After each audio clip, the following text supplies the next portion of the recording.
I'm Ava, 26 female. I live in a quiet suburban town, in the same house I grew up in, with my parents and my younger sister, Freya.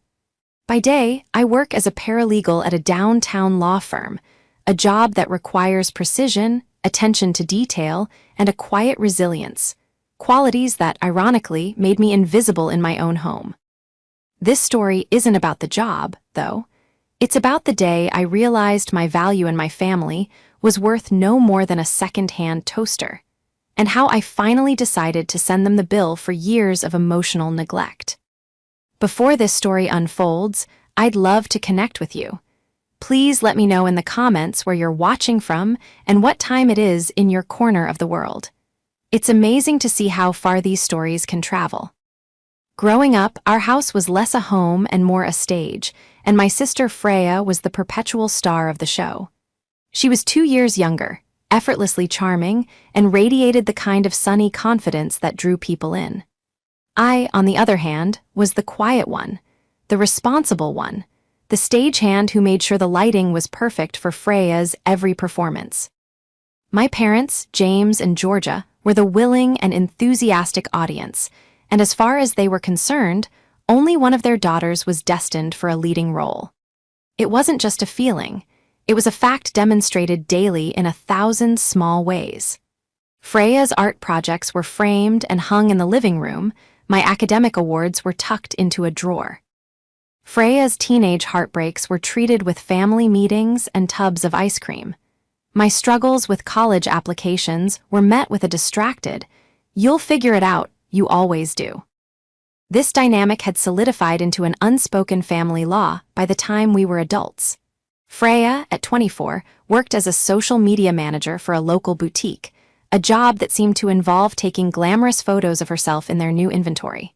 She still lived at home, rent-free, her laundry magically appearing clean and folded in her room, courtesy of our mother. Her contributions to the household were purely decorative. My father, James, adored her. He owned a successful chain of hardware stores, a business he'd built from the ground up.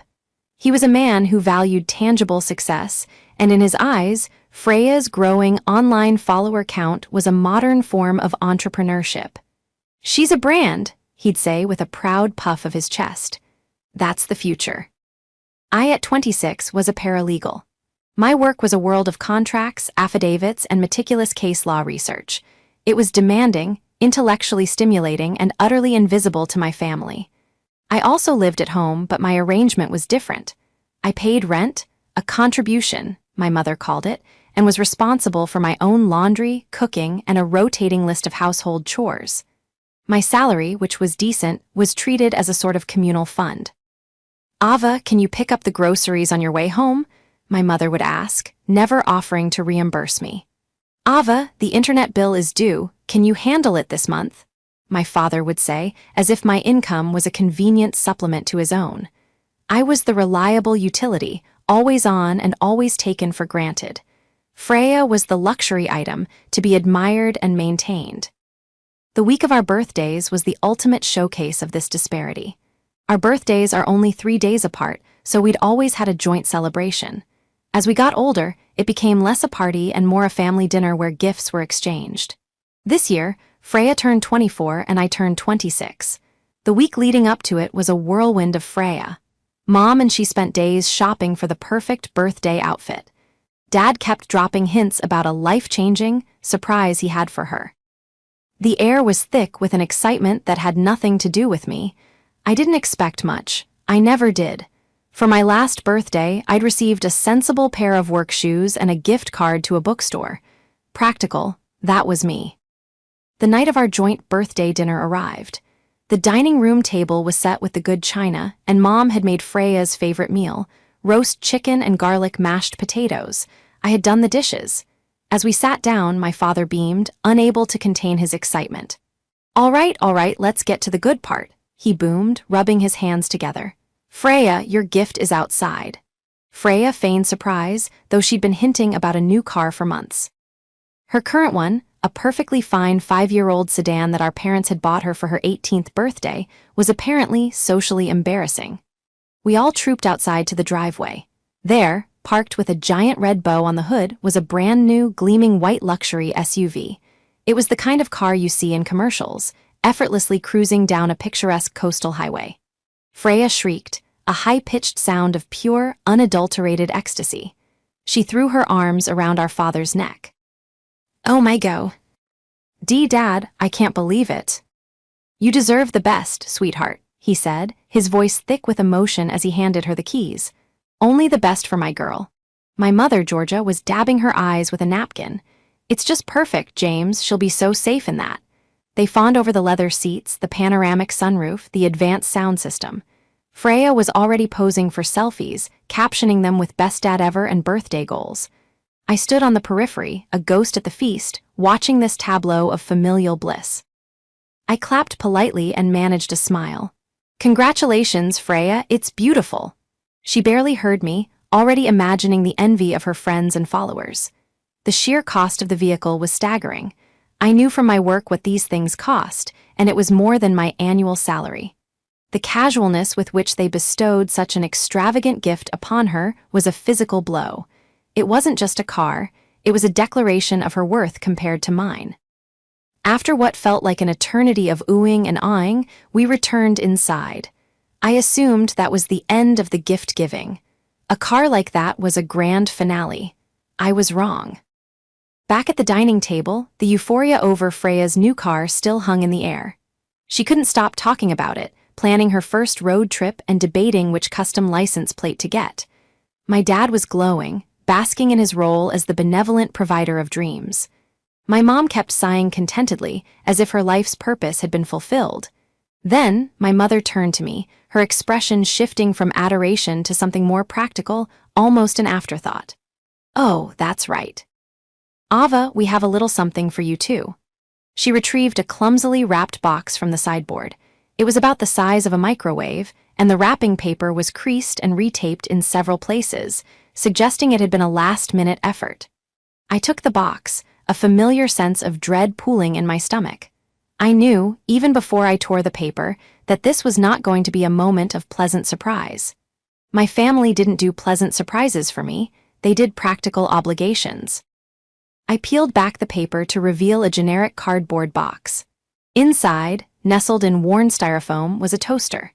Not a new, fancy, retro-styled toaster from a high-end kitchen store. It was a basic, white plastic, two-slice toaster. There were faint smudges on the chrome top and a tiny, almost imperceptible crumb lodged in the slot. It was second-hand. I recognized it instantly. It was the same model as the one my grandmother had in her kitchen for years before she passed away. They had likely pulled it from a box in the garage, a forgotten relic from clearing out her house. I stared at it, the sheer audacity of the gift rendering me speechless. A luxury SUV for one daughter and a used toaster for the other. The contrast wasn't just stark, it was insulting. It was a message, loud and clear. Freya was an investment in glamour and status, while I was a domestic appliance, expected to perform a function. My dad, still high from his grand gesture, didn't even seem to register the disparity. He just nodded and said, "There you go. Your old one was acting up, right?" It wasn't. My toaster worked perfectly fine. It was my mother's next comment that truly twisted the knife.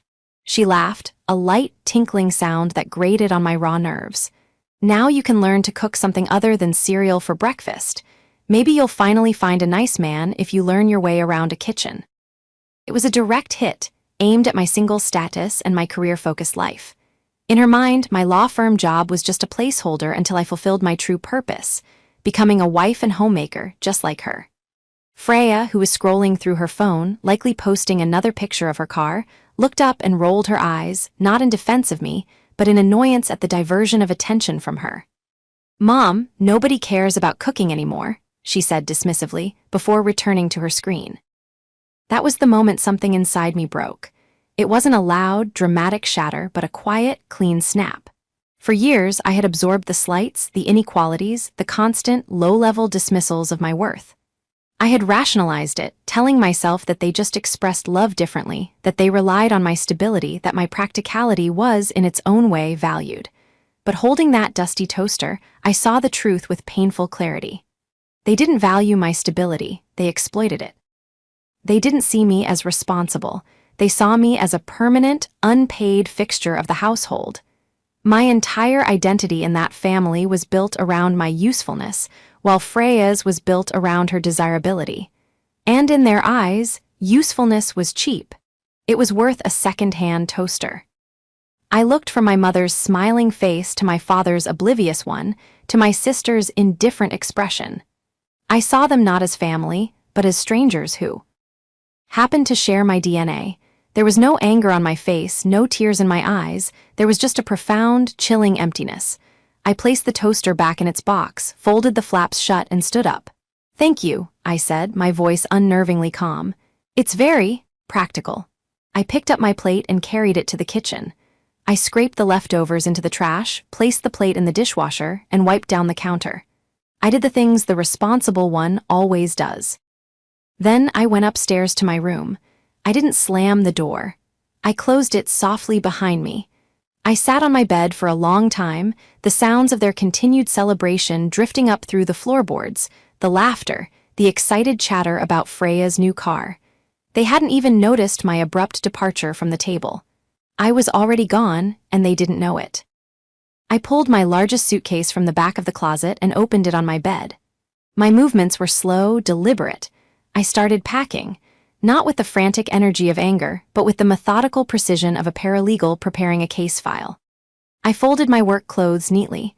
I gathered my toiletries, my books, the few personal items that actually meant something to me. I packed my laptop, my important documents, birth certificate, social security card, passport, bank statements. I packed the framed photo of my grandmother, the one person who had always made me feel seen. I left behind everything they had ever given me. The sensible shoes, the gift cards, the practical sweaters. I left the room looking neat and impersonal, like a hotel room after checkout. As a final act, I went downstairs, retrieved the box toaster from the dining room, and placed it squarely in the middle of my stripped bed. A farewell note, a resignation, an invoice. An hour later, with a single suitcase and my laptop bag, I walked out the front door, closing it quietly behind me. I didn't look back. I got into my own modest, reliable car, the one I had bought with my own money, and drove away into the night with no destination in mind, only a direction: away. The first few days were a blur of logistics and adrenaline. I drove to a town about an hour away and found a cheap but clean motel. The anonymity was a balm. No one knew me, no one expected anything from me. The first morning, I woke up feeling a strange mix of terror and liberation. The silence in the room was absolute, a stark contrast to the constant hum of my family's needs and dramas. For the first time in years, the only person I had to answer to was myself. My first call wasn't to a friend or relative, but to my office. I spoke to Paul, a senior attorney at the firm and my unofficial mentor. He was a sharp, no-nonsense lawyer in his mid-40s, but he had a core of decency that was rare in our competitive field. I kept the explanation brief. "Paul, I've had a family emergency and need to take a few days of personal time. I'll be working remotely, but I won't be coming into the office." "Is everything all right, Ava?" he asked, his voice laced with genuine concern. "You sound different." "Everything is about to be," I replied, the words feeling more true than I expected. "I'll keep you updated. I won't let any of my work fall behind." He didn't press for details, which I was grateful for. "Take the time you need. Let me know if you need anything at all. We've got your back here." That simple assurance from a work colleague was more support than I had received from my own family in a decade. It solidified my resolve. I spent the next 2 days setting up a new life. I found a small, one-bedroom apartment for rent, signed a 6-month lease, and paid the deposit and first month's rent from the emergency savings account I had been diligently building for years, an account my family knew nothing about. It was my escape fund, though I never consciously thought of it that way until now.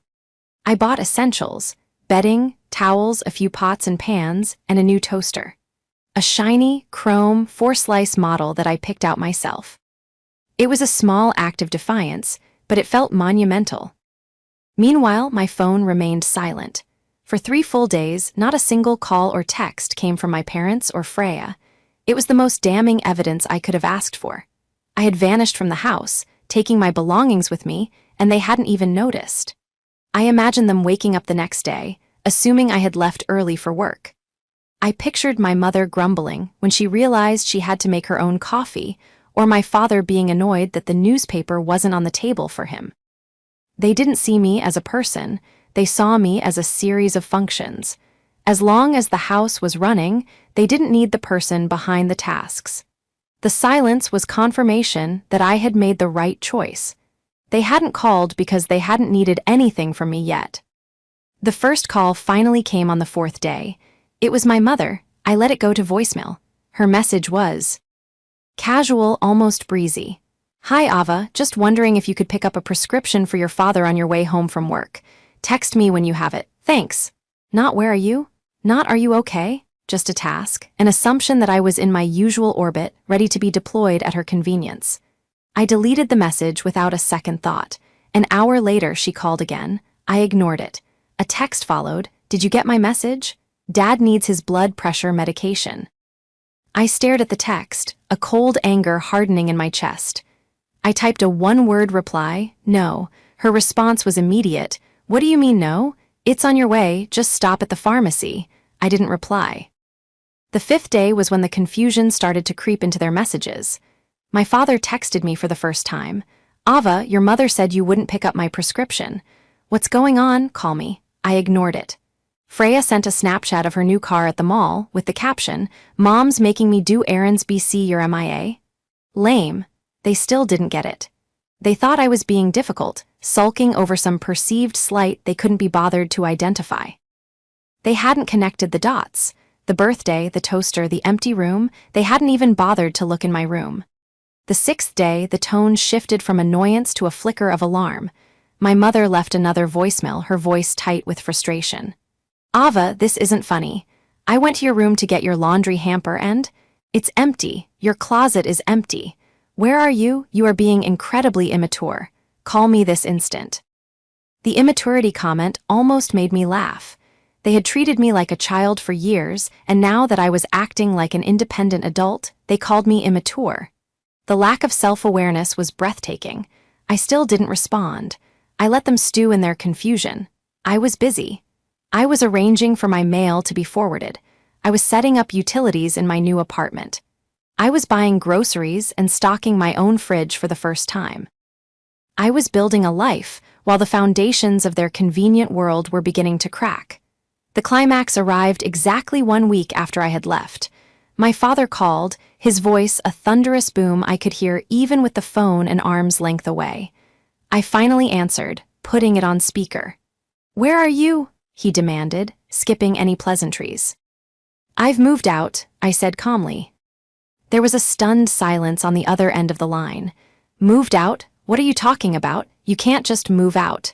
Your things are here, your home is here. No, my things are with me, I corrected him. And that is your home. It was never mine. It was just a place I paid to live in while serving as a housekeeper and personal assistant. That is a ridiculous thing to say, he sputtered, his anger turning to indignation. We provide for you, we gave you a roof over your head. And I paid rent for that roof, I said, my voice as steady as a legal deposition. And I paid for groceries and utilities and my own car and my own education. What exactly did you provide for me, Dad? A second-hand toaster for my 26th birthday. He was silent again. I could hear my mother in the background, her voice a frantic whisper. What is she saying? What's happening? My father found his voice again, but the bluster was gone, replaced by a note of genuine shock. Why haven't you come home? The question was so utterly devoid of understanding that it sealed my conviction. They weren't asking because they missed me. They weren't asking because they were worried about my well-being. They were asking because the system had broken down. The appliance had stopped working and they didn't know how to fix it. Because I am home, I said, looking around my small, empty apartment, for the very first time. I ended the call before he could respond, my hand not even shaking. The silence that followed was my own. It was peaceful, it was powerful, and it was just the beginning. In the weeks that followed my departure, my family's attempts to contact me escalated from confused and angry to desperate and manipulative. There were tearful voicemails from my mother about how I was tearing the family apart, followed by furious texts from my father accusing me of being ungrateful and selfish. Freya even sent me a passive-aggressive message on Instagram with a photo of her and my parents captioned, "So sad some people can't appreciate family." I blocked their numbers and muted their social media profiles. The silence was a necessary boundary for what I knew I had to do next. My departure wasn't just about leaving, it was about reclaiming what was rightfully mine. The toaster was merely a symbol of a much deeper, more tangible injustice, one that I, as a paralegal, was uniquely equipped to investigate. My parents had always been secretive about their finances, but they preached the gospel of saving. From the time I started my first part-time job at 16, they insisted on opening a joint savings account with me. "It's for your college fund," my father had explained. "This way, we can all contribute and keep an eye on it." It sounded responsible, and I trusted them. Every month, a portion of my paycheck was automatically deposited into that account. When I started my full-time job at the law firm, I continued the practice, dutifully siphoning off a significant chunk of my income into what I believed was a nest egg for my future. They had a similar account for Freya. We were told our education funds were separate and that they were contributing equally to both. Over the years, I had put tens of thousands of dollars into that account.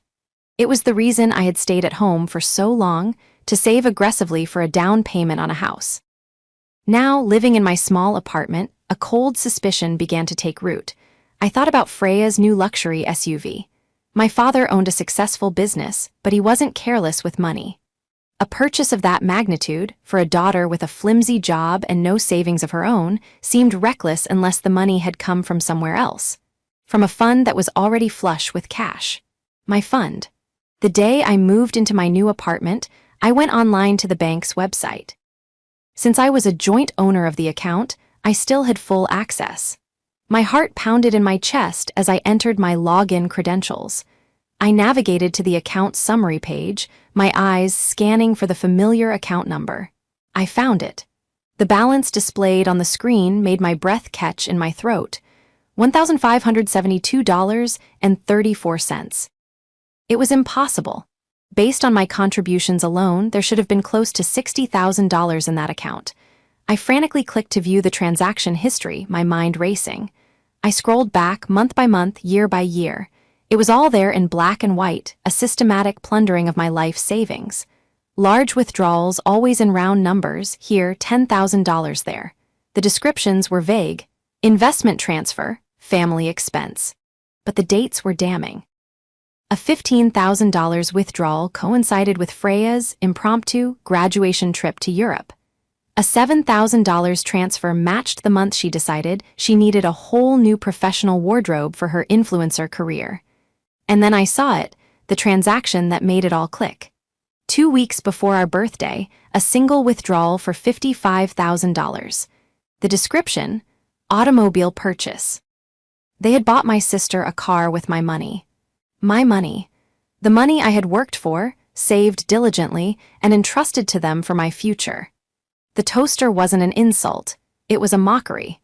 They had literally taken my dream of a down payment on a house and converted it into a depreciating asset for my sister, then handed me a piece of junk from the garage as a thank you. The betrayal was so profound, so absolute, that it transcended anger and settled into a cold, hard resolve in the pit of my stomach. This wasn't just a family dispute anymore. This was theft, and I worked in a law firm. I spent the next 2 days in a fever of activity, using the skills I had honed as a paralegal. I downloaded every single bank statement for that joint account, dating back 10 years. I created a spreadsheet, meticulously documenting every deposit I had ever made and every withdrawal that was not mine. I cross-referenced the dates of the major withdrawals with Freya's social media posts. The European trip, the designer clothes, the expensive tech gadgets, it all lined up perfectly. They hadn't just dipped into my savings, they had used my account as Freya's personal slush fund. They had been stealing from me for years, robbing me of my future to finance her present. The final piece of the puzzle was Freya's own education fund. I had a hunch. I logged back into the bank portal. Because our accounts were set up at the same time and linked under my parents' primary account, I found I could see the summary for her account as well, though not the detailed transactions. The balance was over $100,000, so my parents had been contributing to her account just as they'd promised. They just happened to be contributing my money to it as well, after taking it from my account first. The picture was complete. They had systematically impoverished one daughter to enrich the other. They saw me as the worker bee and Freya as the queen. My role was to produce, hers was to consume. Armed with my spreadsheet, my bank statements, and a decade's worth of documented financial abuse, I felt a strange sense of calm. The emotional pain was still there, a dull ache beneath my ribs, but it was overshadowed by a powerful sense of purpose. They had underestimated me. They had seen Ava, the quiet daughter, Ava, the responsible one. They had never considered Ava, the meticulous paralegal with access to legal resources and an encyclopedic knowledge of contract law and financial malfeasance. I scheduled a meeting with my mentor, Paul, for the next morning. I booked a conference room under the guise of a complex case review. As I shut down my computer for the night, I looked at the neatly organized files on my desktop. This was now my most important case. Title: Ava versus the family that betrayed her. And I was going to win. The next morning, I walked into the law firm's conference room feeling more prepared than I had for any trial. I had my laptop, a binder thick with printed bank statements, and my color-coded spreadsheet. Paul was already there, a cup of coffee in his hand. He was a man who valued efficiency, and his expression was one of professional curiosity. "Okay, Ava," he said, taking a seat. "You said this was urgent. What's the case?" I took a deep breath and looked him directly in the eye. "The case is my own," I said. For the next hour, I laid out everything. I started with the family dynamic, the years of being the responsible daughter, and the birthday incident with the toaster and the car. I then transitioned into the financial discovery, presenting the bank statements and the spreadsheet. I walked him through the systematic withdrawals, the dates, the amounts, and the corresponding events in Freya's life. I presented the evidence with the same dispassionate clarity I would use for a client's file, keeping my own emotional turmoil tightly under control. Paul listened intently, his expression shifting from concern to professional focus, and finally to a grim, steely anger on my behalf. He scrolled through the spreadsheet on my laptop, his finger tracing the long list of unauthorized withdrawals. When I finished, he was silent for a full minute, his gaze fixed on the final, damning $55,000 entry. "This is grand larceny," he said finally, his voice quiet but firm. "This isn't just a family squabble over money, Ava. This is a pattern of long-term financial abuse and outright theft. The fact that it's a joint account complicates it, but the clear pattern of deposits from your paycheck versus withdrawals for your sister's exclusive benefit makes a powerful case for misappropriation of funds." He looked up at me, his eyes sharp. "What do you want to do? There are a few paths here. We can go the criminal route, file a police report, or we can handle this as a civil matter. Given the family connection, the civil route is often more effective. It's less about punishment and more about restitution." Restitution. The word resonated with me. I didn't want my parents in jail. Despite the betrayal, the thought of it turned my stomach, but I wanted my money back. I wanted my future back. More than that, I wanted them to understand the consequences of their actions. I wanted them to face the person they had tried to erase. "I want to handle it civilly," I said. "I want to send them a demand letter. I want it to be official on firm letterhead. I want them to know I'm serious." Paul nodded, a slow smile spreading across his face. "Good. That's exactly what I was hoping you'd say. We'll draft the most ironclad demand letter they've ever seen. We'll outline every unauthorized withdrawal, cite the relevant statutes for conversion and breach of fiduciary duty. We'll demand full repayment of the principal, plus interest, within 30 days, and we'll attach every single bank statement and a copy of your spreadsheet as evidence." He stood up and began pacing the room, his legal mind now fully engaged. "This is our leverage. Your father owns a business. He has assets. The last thing he wants is a public lawsuit from his own daughter, exposing him as a thief. It would destroy his reputation in the community. The threat of taking this public, of filing a formal complaint that would become a matter of public record, will be more than enough to force their hand. The plan was taking shape, and with every word Paul spoke, I felt stronger, more in control than I had ever been. For the next few days, we worked on the letter together. Paul treated me not as a junior colleague or a victim, but as a co-counsel on my own case. We refined the language, ensuring it was legally precise and emotionally detached. It wasn't a daughter's plea, it was a legal demand from a wronged party. We calculated the total amount stolen, $87,450.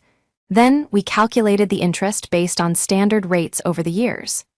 The final amount was a staggering $102,300. The letter was a masterpiece of legal intimidation. It stated the facts clearly and concisely. It laid out the evidence in an irrefutable manner.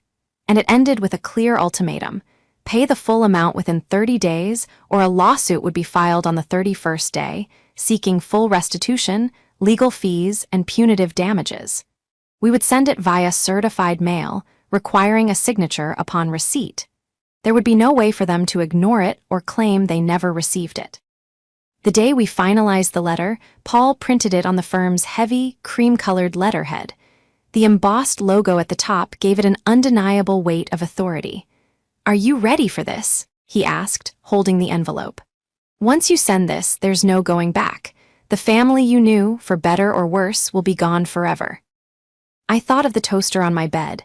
I thought of the years of being invisible. I thought of the crushing discovery of their betrayal. The family I knew had been an illusion, a lie I had been forced to co-sign. It was already gone. "I'm ready," I said, my voice clear and steady. "Let them see who I really am." I took the envelope from his hand. It felt heavy, not with paper, but with the weight of justice. That afternoon, I went to the post office and sent the letter. The clerk stamped the certified mail receipt and handed it to me. It felt like a ticket to a new life, a life that I was finally going to build for myself, with resources I had earned and reclaimed. The 30-day countdown had begun. The certified letter was delivered on a Tuesday.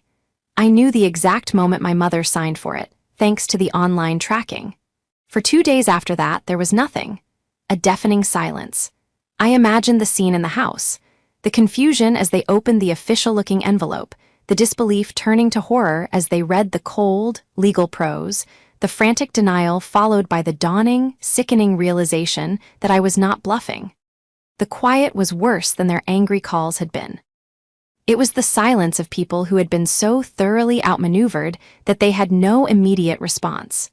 They were cornered, and for the first time in my life, I held all the cards.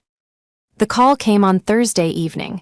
It was my father. His voice was completely different. The usual bluster and arrogance were gone, replaced by a strained, hollow tone. "Ava," he said, the name sounding foreign in his mouth. "We got your letter." "I know," I replied calmly. "I have the delivery confirmation." There was a long pause. I could hear him breathing, a ragged sound. "We need to talk, not on the phone, face to face. The whole family. Come for dinner on Saturday. We'll discuss this like a family."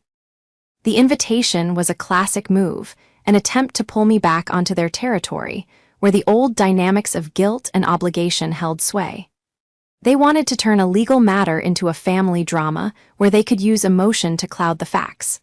I almost refused, but Paul and I had anticipated this.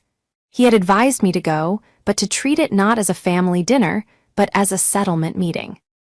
"I'll be there," I said, "but let's be clear. This isn't a family dinner. This is a meeting to discuss the terms of my demand letter. I will be there at 7 p.m. I expect to have a substantive discussion about your plan for repayment." "Fine, Ava," he sighed, the fight gone out of him. "Just come." I spent the next 2 days preparing. Paul helped me draft a simple repayment agreement and a promissory note. We outlined a payment schedule, a lump sum of $50,000 within the 30-day window, followed by 12 monthly payments to clear the remaining balance, with interest accruing on any late payments. It was fair, but firm. I dressed for the meeting as I would for court: a charcoal gray pantsuit, a crisp white blouse, my hair pulled back in a neat bun. I was not coming as their daughter, I was coming as their creditor. When I walked through the front door on Saturday evening, the atmosphere was thick with a tension I could taste. My mother, Georgia, stood in the hallway, her face pale and her eyes red-rimmed. She tried to hug me, but I stepped back, holding up my briefcase. "Let's just talk first, Mom." Her face crumpled, but I held my ground. In the dining room, the table was set for a feast, a desperate attempt to feign normalcy. My father sat at the head of the table, looking 10 years older than he had 2 weeks ago. Freya was slumped in her chair, staring at her phone, her expression sullen. She was wearing designer clothes that I had probably paid for. The sight of them all, so accustomed to their power and now so clearly floundering, gave me no pleasure, only a grim sense of validation. "Let's skip the meal," I said, placing my briefcase on the table and opening it. "I'm here to discuss the repayment of the $102,300 you stole from me." The word stole hung in the air, sharp and ugly. My mother flinched.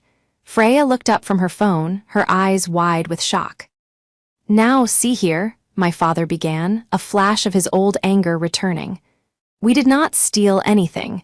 It was a family account. We were just borrowing it. We were going to pay it back." "Really?" I asked, my voice dangerously soft. "When? Did you have a repayment plan in mind when you withdrew $55,000 to buy Freya a car? Did you tell me you were borrowing it? Or did you just take it, hoping I would never find out?" I slid the first bank statement across the table. "This withdrawal for her trip to Europe. Was that a loan?" I slid another. "This one for her designer wardrobe. A loan." I continued, creating a fan of damning evidence across the polished wood. My mother finally broke down. "We just wanted her to have a good start in life," she sobbed. "She's so creative, so vibrant. She needed these things to build her brand, her career. You've always been so sensible, so good with money. We thought you wouldn't mind helping your sister." "You didn't ask me to help," I said, my gaze unwavering. "You took from me without my knowledge or consent. You didn't think I'd mind because you didn't think of me at all. I wasn't a person to you. I was a resource, a bank." I then turned to Freya, who had been silent, looking cornered. "And you," I said, "did you ever wonder where all this money was coming from? Did you ever think to ask how you could afford a luxury SUV on a social media manager's salary? Or did you just not care as long as you got what you wanted?" Freya flushed, a deep, ugly red. I thought they were just helping me out," she stammered. "I didn't know it was your money." "You knew," I said flatly. "You knew I was saving every penny I made. You knew I was living at home to build a future for myself. You just didn't care. It was easier to take my future than to build your own." The fight was over, they knew it. Their denials were feeble, their justifications pathetic. They had been caught, and there was no emotional appeal that could erase the black and white evidence on the table. I took the repayment agreement out of my briefcase and placed it in front of my father. "This is your only way out of a lawsuit," I explained. "You will sell the SUV. That will provide the initial lump sum. The business can cover the rest. You have 30 days to sign this and make the first payment. If you don't, my lawyer will file the lawsuit the next day. It will be public record. Everyone in this town will know what you did." My father picked up the document, his hand trembling slightly as he read it. My mother's sobs were the only sound in the room. Freya was staring at me, not with anger anymore, but with a look of dawning comprehension. She was finally seeing me, not as her dowdy, reliable older sister, but as the architect of her downfall. After reading the agreement, my father looked up, his eyes meeting mine. The arrogance, the pride, the paternal authority, it was all gone. All that was left was the hollowed-out look of a defeated man. He slid the papers over to my mother. She looked at them through her tears. "Sign it, James," she whispered. He took a pen from his pocket, the same pen he used to sign checks for his business, and signed his name on the line. He pushed the document back to me. I reviewed the signature, then packed everything neatly back into my briefcase and stood up. I hadn't touched the food. I hadn't sat as a daughter at their table. I had conducted my business, and now it was time to leave.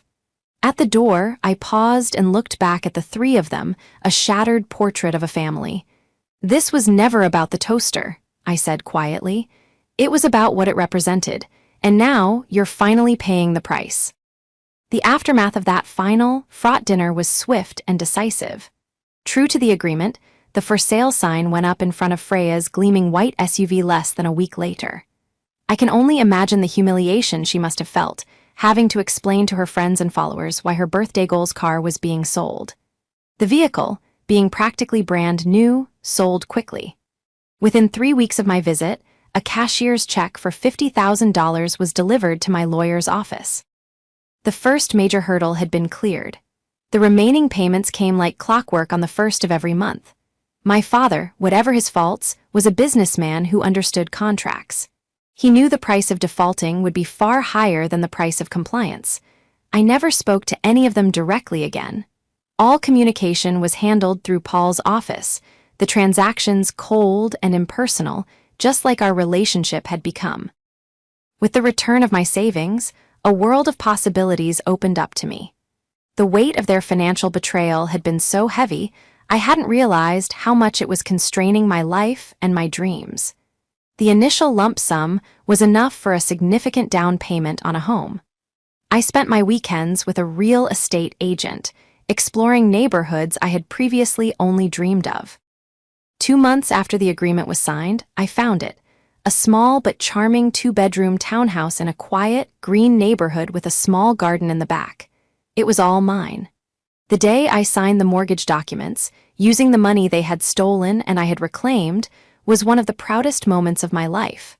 I wasn't just buying a house, I was buying back my independence. I was laying the foundation for a future they had tried to take from me.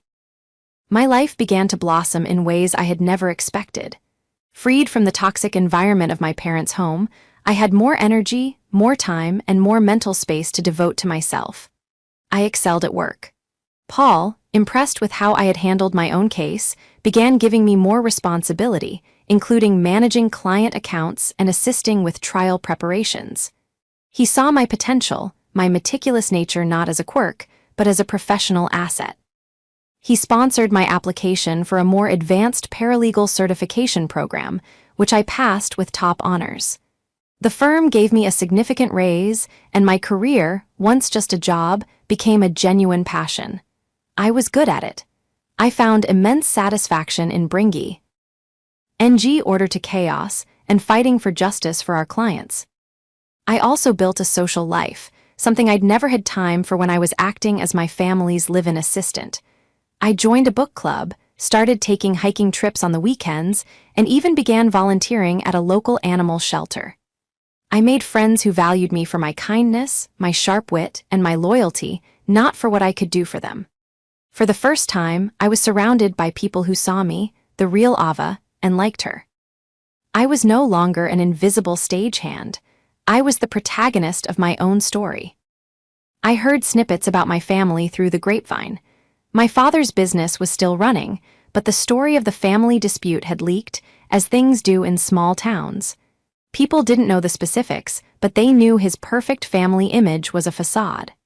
Freya, stripped of her lavish lifestyle, had to get a real job.